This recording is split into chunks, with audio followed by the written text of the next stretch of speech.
brothers and sisters, let us continue the book reading Reality at Dawn, written by Babuji Maharaj. Chapter Constant Remembrance. The hard and miserable life of some of the people engaged in different worldly pursuits keep them so much occupied with their problems of life that they are often led to believe that they can hardly spare time for devotion and worship except at the cost of some vital interest or pecuniary gain, which they cannot safely afford to ignore. This notion keeps them away from the path of duty, although sometimes they become seemingly conscious of it. Their minds are absorbed every moment in thinking about the various problems of their material life and are seldom directed towards God except when they are in deep distress or misery. The reason is that they attach primary importance to their worldly interest alone, which constantly remains in their view. Thus, they remain entangled within the Maya without ever thinking of getting out of it at any stage. If we divert our attention towards God and feel realization as the primary object of life, naturally we shall begin to look up on it as the first and the foremost thing in comparison to everything else in the world. It does not mean that we should become unmindful of our worldly responsibilities and neglect our duty in that respect, causing trouble and misery to those depending upon us for support. We must remain alive to our sense of duty to them as much as to God, but without any undue attachment.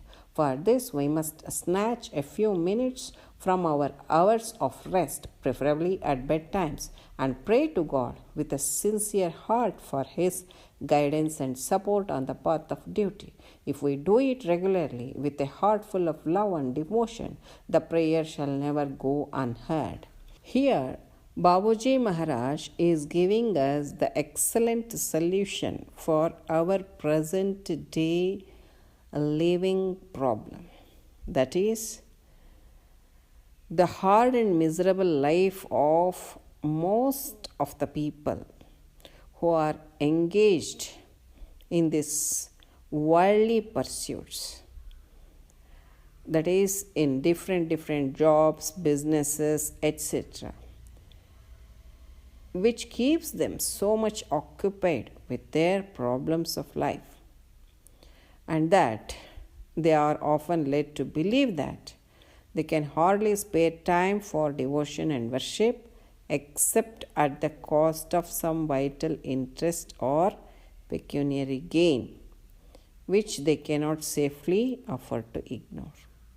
That means many people will complain that they don't have time to practice meditation or cleaning or the prayer, what Babuji Maharaj has prescribed.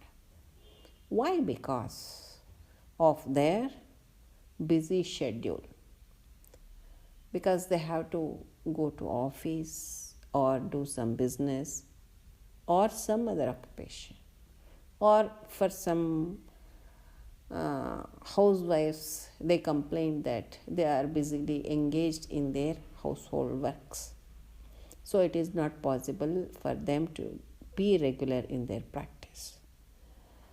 So if at all they want to practice it regularly, either they have to forego their business or their job or their household duties. So it is not possible for them to dedicate little time to their spiritual practice. So this is the present day problem. For this, Babuji Maharaj is saying that this notion keeps them away from the path of duty, although sometimes they become seemingly conscious of it. Though they want to do it, they want to practice it, but they are unable to do it because of all these reasons. So their minds are absorbed every moment in thinking about the various problems of their material life and are seldom directed towards God except when they are in deep distress or misery. This is the truth. of present day living. Because of the busy schedule, they don't find any time to spare for their spiritual practice. So, whenever they are facing some problems, either financial or health or relationship wise, then only they will remember God. For this, in Kannada language, there is a small quote that is Sankata Bandaga Venkatramana. That means when you are in distress or in difficulty, you remember Lord Venkateshwara. That is God. Otherwise, no. So that is the situation, present situation. So for that, the reason is that they attach primary importance to their worldly interest alone, which constantly remains in their view. They are always worried and bothered about their family or material gain. Thus, they remain entangled always within the Maya, that is, the sphere of Maya, without ever thinking of getting out of it at any stage, because they don't want to come out of it at all. They are happy in that, just like a frog in a well. And if we divert our attention towards God and feel realization as the primary object of our life, naturally we shall begin to look upon it as our first and foremost duty. And then we do all other duties in a similar way, giving equal importance to it. That's what Babuji Maharaj is saying, that other than God realization, everything is secondary for me, because I fixed my goal of realizing God as the primary. If this is our firm belief and faith and stand, then all the remaining things become secondary. For this, Babuji Maharaj is saying that it does not mean that we should become unmindful of our worldly responsibilities and neglect our duty in that respect. So Babuji Maharaj is saying that do your duty with equal importance as we give it to God realization.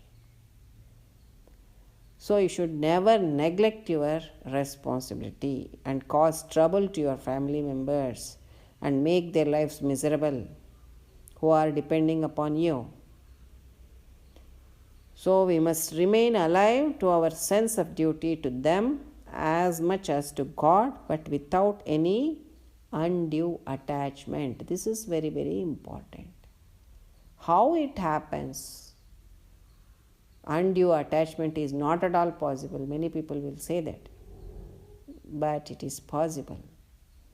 As per Babuji's words. Because if we attach ourselves to that ultimate goal, slowly, all the remaining things become the secondary, and the attachment towards our worldly things or worldly belongings will lose its importance. For this, we must snatch a few minutes from our hours of rest, preferably during bedtime.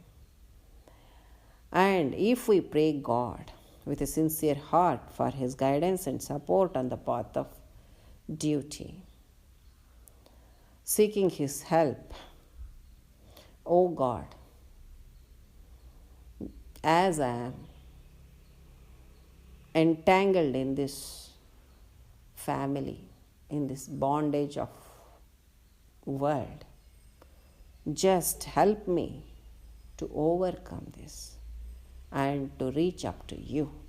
If we pray like this, with heart full of love and devotion, the prayer shall never go unheard, definitely God will hear or listen to our prayers. The practical experience what I had, I would like to share with you all. Though I had a number of experiences, but this is one among them. I think it was in the beginning when I took puja, and my daughter was just 2.5 years baby, and I was working in a rural bank which was located 15 kilometers from our place, that is from Ballari. So I have to do every day the up and down journey from my house to the bank, and it was taking around minimum 30 minutes and to up to maximum up to 45 minutes of time to go over there and to come back. And I was on a cashier duty, so my bank timings was from 10:30 to 5:30. So I have to close the counter by 5:30, and I was supposed to leave by 5:40 or 5:45 from there.